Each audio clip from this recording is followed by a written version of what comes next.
চলো যাও। 2025-এ এসে হইচই শুরু হয়েছে। এফএসডিএল খসড়া দিয়েছে পরের বছর যদি ওরা থাকে, মানে পরের মরশুম দিয়ে যদি ওরা থাকে চুক্তিতে, তাহলে কি যে আইএসএল যেটা হবে তার অবনমন হবে না, আবার চ্যাম্পিয়নও কোনো টিম আই লিগ দিয়ে উঠবে না। এটা 2025-এ হয়তো ওরা লিখিত খসড়া দিচ্ছে, কিন্তু বিশ্বাস করুন এটা হয়েছিল 2021-22-এ। 2022-এ সংবাদ প্রতিদিনে অলরেডি 15ই সেপ্টেম্বর প্রকাশিত যে এএফসি যে রোড ম্যাপ করেছে তা এফএসডিএল মানবে না। রোড ম্যাপে কি ছিল?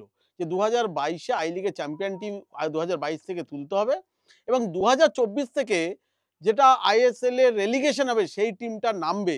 আমি ফেডারেশন কি করলো, 2022 থেকে পাঞ্জাব এফসি তুললো, মোহামেডান স্পোর্টিং তুললো, কিন্তু 2024-এ যে লাস্ট টিমটা হলো আইএসএল এর, তাকে আর নামালো না।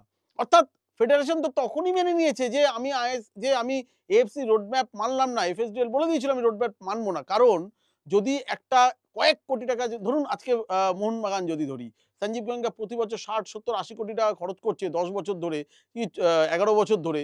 সে বাই চান্স যদি আজকে কোনোদিন একটা রেলিগেশন হতেই পারে, সে নেমে গেল। এটা হয় নাই কোনোদিন যে ভারতীয় ফুটবলে এত কোটি কোটি টাকা ইনভেস্ট করে বসে আছে, সে একটা মুহূর্তের জন্য নেমে গেল, তাহলে তো তার ক্লাবটাই বন্ধ হয়ে যাবে। সে আর আই লিগে গিয়ে 2-3 কোটি টাকা টিম করে আই লিগ খেলবে? কোনোদিন খেলবে না।